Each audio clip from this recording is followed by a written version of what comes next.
Hello Gemini, Sun, Moon, Rising, and Venus signs. Kamusta kayo? Sana po'y nasa mabuti kayong kalagayan. Welcome back po sa Star Tarot. At kung bago kayo rito, welcome din po kayo. Please subscribe, like, share my videos, and leave me a comment po kung naka-resonate kayo. Thank you. So, this is timeless reading po, no? In the next 72 hours from the time na mapanood ninyo yung video, dyan po maaaring mag-resonate or pwede rin naman na hindi, no? Depende sa inyong sitwasyon. And this is a reading for the collective. Ayan, so swords, Ten of Swords, no? Yung first message ninyo rito. And parang bumagsak kayo talaga, no? Sa kung ano man ang nangyari rito. Bumagsak kayo. This is backstabbed energy, no? So, na-traitor kayo dito, in other words. So, pwedeng na-traitor kayo rito ng someone na kilala mo, someone na close to your heart, someone na hindi ninyo inaasahan na pwede niyang magawa ito sa iyo, kung ano man ang ginawa niya, na pwedeng panluloko ito, pwedeng betrayal, pwedeng niloko kayo rito na meron ding involved money, or pwedeng panluloko ito na related sa relationship, no? So, depende yan sa inyong sitwasyon. But, it happened already in the past, no? Wala na mga fresh blood dyan. So, kumbaga, ano na kayo, matagal na to. At maaaring nandun na kayo sa healing process, or pwedeng nandoon kayo sa point na gusto nyo nang mag-heal, no? So, pwedeng gano'n ang ganap rito. And, since this is a 10, so 10 represents endings and beginnings. So, pwedeng tatapusin mo na to, no, na paghihirap na to. O pwedeng gusto mo nang bumangon, no, sa hirap na itong naramdaman ninyo or naranasan ninyo. Kaya, may mga stars dyan, kasi parang you are being enlightened, no, and illuminated by the universe.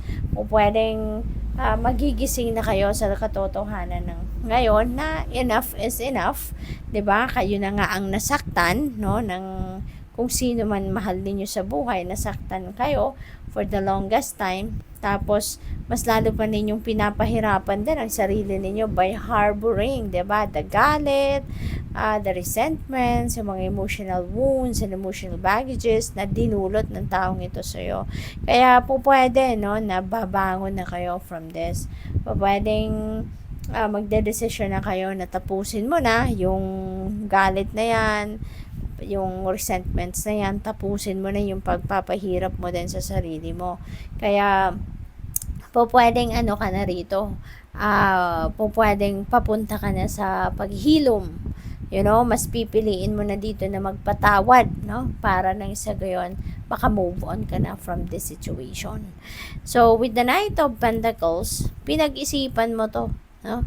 Kung ano man ang decision mo rito, yung gusto mo nang mag-move on, gusto mo nang bumangon sa pagkakalugmok na to, pinag-isipan mo tong mabuti, no? Kasi si Knight of Pentacles, hindi siya basta-bastang tumatakbo, hindi siya basta-bastang gumagalaw, kundi before anything else, before mag-take action, pag-iisipan niyang mabuti, pag-aaralan niyang mabuti. So, maaaring gano'n ang ginawa ninyo.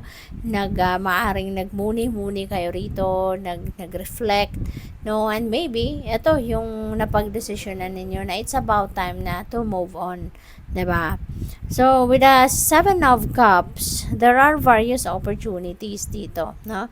So, pwedeng meron kayong mga nakausap din dito, na mga nakapag-advise sa'yo, maaaring meron mga tao rito din na baka nag-offer sa'yo, diba, ng something na makakatulong sa inyong makabangon na kayo, no? Or makabangon na kayong muli, or makapagsimula na kayo ng bagong buhay.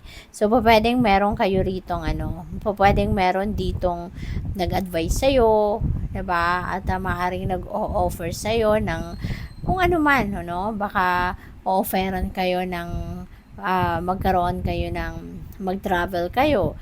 Baka may offer sa inyo rito na trabaho kayo sa kanya, or sa ibang kumpanya, nakakilala niya, 'di ba? Yung mga ganon. Or it could be anything na po pwedeng makasuporta sa'yo para magtuloy-tuloy na yung pag-move on mo sa buhay, no? Kaya good luck po. So, tignan natin kung ano pa ang mga ganap. And by the way, I would like to say hi muna, no? And shout out po sa ating beloved channel member na si at Alexander Turalba 3777. Hello po sa inyo, sir.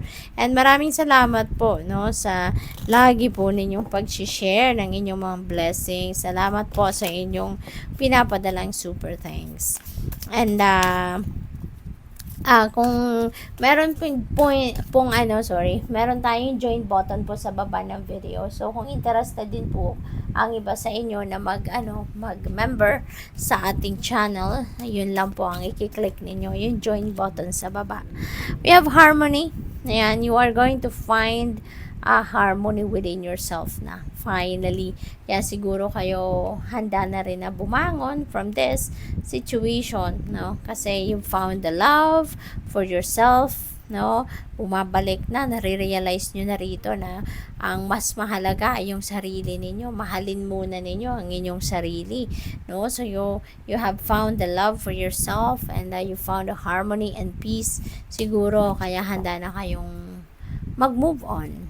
So we have courage, and of course you need you need to activate your courage and your inner strength para magawa ninyo ang pagbangon, para magawa ninyo yung pag-move on, kasi it's not easy. No, it's not an easy task, but yeah, that's true, it's easy said than done. But yun nga, no, kung mayroong kang determinasyon, tibay ng loob, focus kayo doon sa goal ninyo, no, na it's about time na bumangon na kayo. It's about time na to start a new life. Kaya magpakatatag lang kayo at kayang-kaya ninyo yan. Okay? What else? We have protection. Ayan. So, divinely protected kayo, no? Yun ang napipick up ko dito. Divinely protected kayo. Kaya siguro kayo din, talagang iniimbitahan na kayo ng universe dito na bumangon na kayo, mag-move on na kayo sa buhay. Wala kayong dapat na ipag-alala. Okay? Because the divine and the rest of your spirit team is going to support you, protect you, and guide you, no? Sa kahit ano man ang pangaaring difficulties, no, na pwede pa ninyong pagdaanan, no?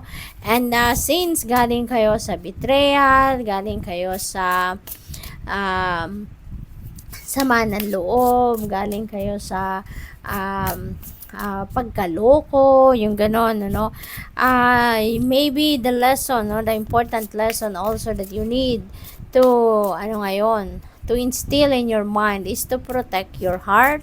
Okay? Protect your heart, protect yourself from people na very, ang tawag dito, opportunista, no, sa mga taong manloloko o mga taong oportunista, kasi dumaan ka na sa mga ganon, 'di ba? Mga ganong klaseng tao. So at least, no, alam mo na sa susunod, alam mo na kung ang taong makakausap mo ay isa ring oportunista, isa ring manloloko, 'di ba? At least you've learned the lesson already, 'di ba?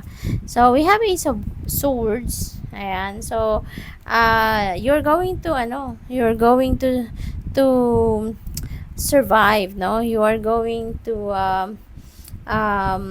succeed, no, sa kung ano man ang sa mga ganitong klaseng sitwasyon sa buhay ninyo sa ngayon.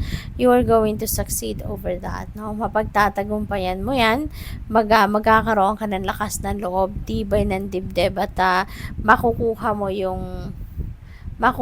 yung way out, no, of that situation, and you are going to claim your victory. Okay? So, good luck sa inyo. So, tingnan natin kung ano pa ang mga final messages ninyo, Gemini. We have overthinking can spoil the magic. Ayan, wag na kayo mag-overthink. Okay? Tama na to, yung kalkulado mo lang, 'di ba? Sa Knight of Pentacles, kalkulado mo lang diyan, no? Ang galaw mo, kalkulado yung mga desisyon mo. Tama na 'yon. Wag mo nang i-overthink, wag mo nang pahirapan pa ang sarili mo. Okay? So, what else? We have integrate your knowing. Yeah, marami ka nang natutunan sa buhay in the past. You've learned a lot of lessons in the past, no? Marami ka nang problemang pinagtagumpayan din. You've gained a lot of wisdom. So, gamitin mo yon, no? Yung mga lessons learned mo in the past. At saka yung talino mo, yung galing mo, yung kalaman mo, i-integrate mo yan sa pagdedesisyon ninyo sa ngayon, no? Sa diskarte ninyo sa pagbabagong buhay ninyo, gamitin ninyo yan, no? So good luck, thank you for watching. Love and light, namaste.